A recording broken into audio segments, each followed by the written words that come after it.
child can sit in a classroom for more than 50 minutes and not be seen, the building is already losing.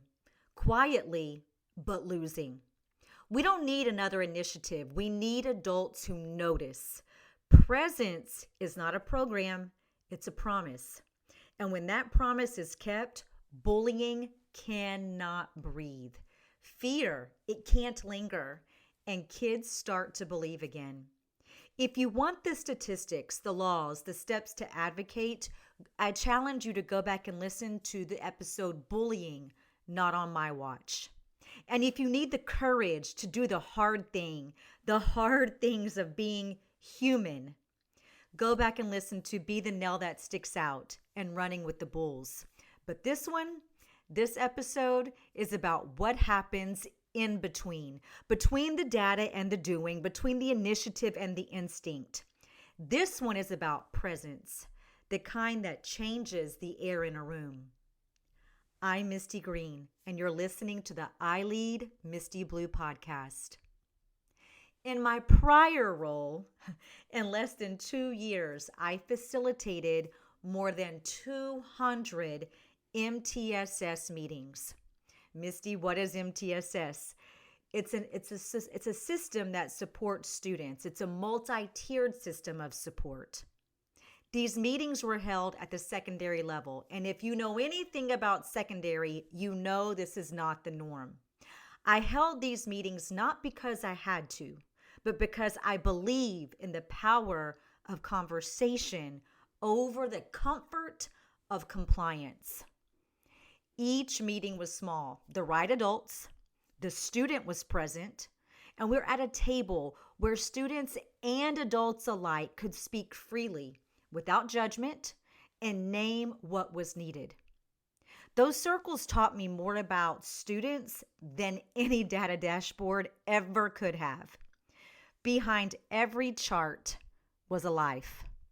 A teen memorizing their parents' chemo schedule, a newcomer brilliant in thought but silent in language, a foster child who learned silence as survival, an honor student carrying the bruise of sarcasm from a trusted adult.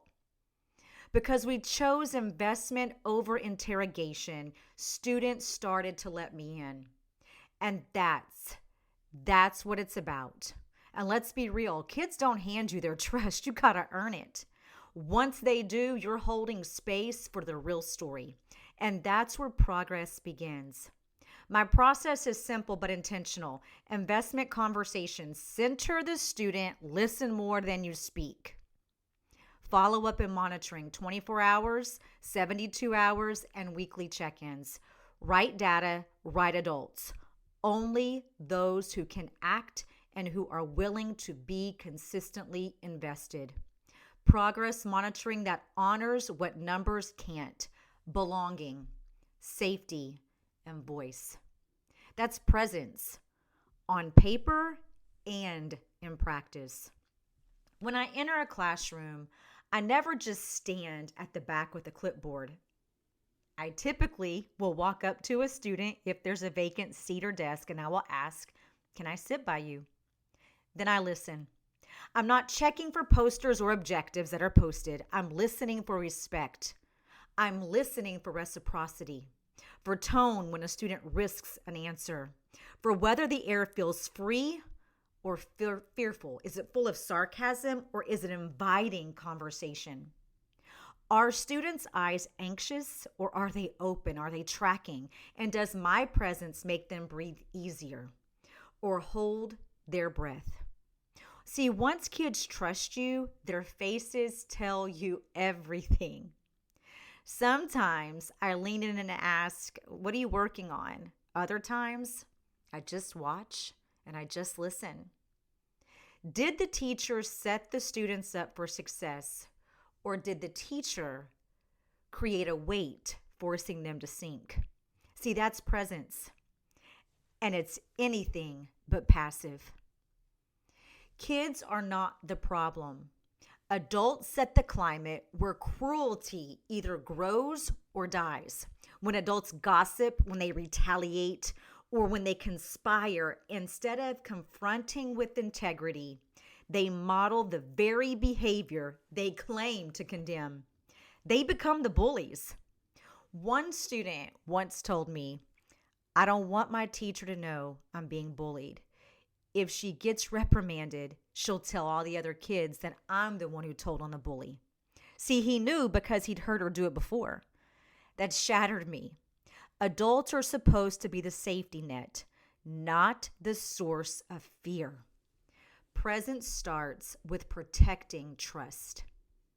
I've sat in district rooms where the conversation circled the end of year rating. Ratings matter, but not more than learning that sticks or safety that holds. And sometimes honesty in those rooms wasn't always welcomed. But you know what? I spoke it anyway. Because if our data doesn't measure belonging, we're reporting on a school our students don't actually even live in. Presence asks, what do these kids really need right now? Not what helps our school look better in June. We keep measuring the wrong things. We count raised hands, but not who felt brave enough to raise one. We even record attendance, but we don't record belonging. We log infractions, but not adult interactions that actually provoked them. I want you to ask yourself, who relaxes when you walk in and who stiffens?